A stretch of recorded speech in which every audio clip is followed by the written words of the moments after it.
Hello there. My name is Simon Schrouder, and I have a background in urban regeneration, journalism, and working for both Quangos and for major companies over many years, particularly in the northwest of England. And I just wanted to spend a few minutes explaining to you why I think that the arrival of Andy Burnham back in Parliament and possibly en route to premiership is such a significant moment for this country. Just a few years ago, in my last permanent job before retirement, I was working as head of communications and stakeholder engagement for Transport for the North, and TfN, as it was known, had responsibility for something called Northern Powerhouse Rail and the management of regional rail across the north of England as an overseer.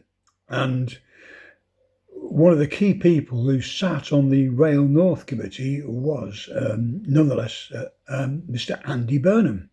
So I spent many months watching Andy in operation as a leader of the Rail North Committee, as an active mayor in Manchester, and as a committed northerner, trying to secure for the north of England the investment he felt it deserved and needed in order to transform the economy into something much more productive than it currently is.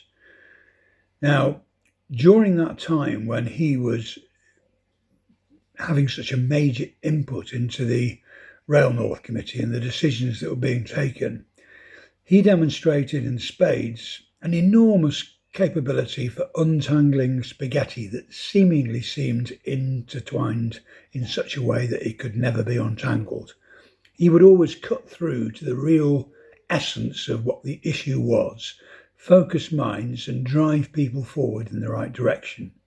He also knew when to delegate to people who had the time and the capacity and the bandwidth to deal with the detail, so that he could focus and establish the key principles that would drive processes forward.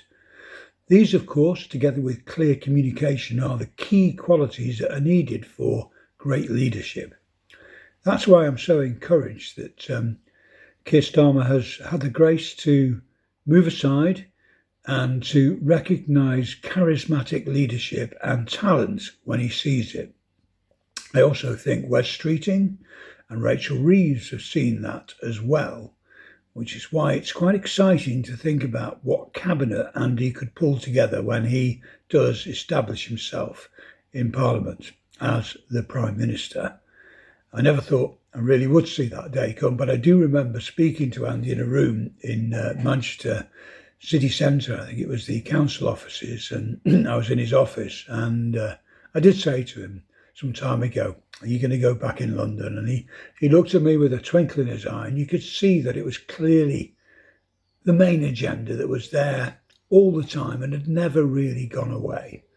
But his disenchantment with the way in which Westminster worked was well justified, and he was one of the people, by the way, when we were working in the north of England, to campaign to get what's called the Green Book changed, which is the mechanism by which investment is assessed in terms of infrastructure projects across the country, and which by its very nature and the way it was set up was skewed towards favouring the south of England. And he also recognised that in the south of England we have what is effectively a gated community where the wealthy get wealthier, and outside that gated community the poor get poorer.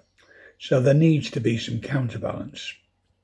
Now, this all sounds very good and very idealistic, and we have seen some comments about Andy Burnham that sometimes he can flip-flop from one decision to another. But I think what those comments reflect is a pragmatic politician listening to the noises both on and off stage and reacting accordingly, but always trying to stay true wherever possible to his conscience.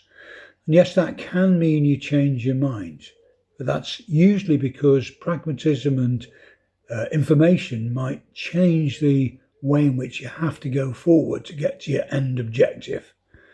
And I think to get through that process of making those changes of mind, you have to maintain clarity of communication and trust of those around you.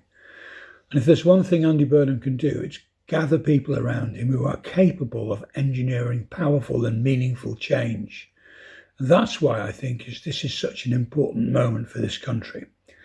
Let me just remind you of something else that I witnessed some months ago, and that was a 2-hour-long meeting between Andy Burnham, Lord Michael Heseltine, and Steve Rotherham, and indeed James Street, who was the Mayor of Newcastle. So we had the two Metro Mayors of Liverpool and Manchester with Lord Heseltine and the Mayor of Newcastle all together, discussing the potential for regional devolution and I think PR as well at the time. And it was an extremely interesting discussion between those four men as they thrashed through the rationale behind what regional devolution could do for our country. And at the bottom of that, in the middle of the argument and the debate, was some basic truths, and that is that the Westminster machine on its own is too unwieldy to manage the requirements of the whole country in an effective and meaningful way. However, when you have a devolved set of finances and a devolved set of administrative controls properly guided by core principles that mean something, you can keep control of the machine. And you can also make sure that money is spent where it's really needed and not wasted where it's not. Now, I think Andy Burnham has a real handle on that. The challenge he has is he's got to get into the Westminster enclave. He's got to re-educate a lot of people. He's got to gather the right pool of talent around him, put the framework in place, communicate it to the British public, sell it to the British public, sell it to the city, sell it to the business community, sell it to investors worldwide and within the country, so that they can get behind the vision, which will be a long-term, meaningful vision that gives fairness of wealth across our country, not in an extreme left-wing socialist way, but in a balanced way that recognises talent, that redistributes wealth where it needs to be redistributed, and addresses some of the waste that the country's having to endure at the moment through sloppy controls and ineffective mechanisms.